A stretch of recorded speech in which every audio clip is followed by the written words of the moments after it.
Hello guys, आज हम अपने फार्म हाउस पर आए थे तो हमने सोचा कि अपने जो हमने कल कुछ बोया था तो जो पालक वालक बोया था उसमें पानी चला दें।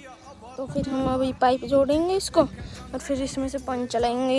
ये काफ़ी तो हमने जोड़ दिए हैं, ये इतने जोड़ दिए हैं हमने इधर से। अभी जोड़ेंगे फिर बताएंगे। तो गाइस ये इधर से भी जोड़ दिया है, अभी इसको आगे से सीधा करते हैं, ऐसे उधर तक जाएगा ये गाइस। देखो आपको ये दिख रहा है, ये उधर तक लेके जाएंगे इसको, इधर से इधर तक।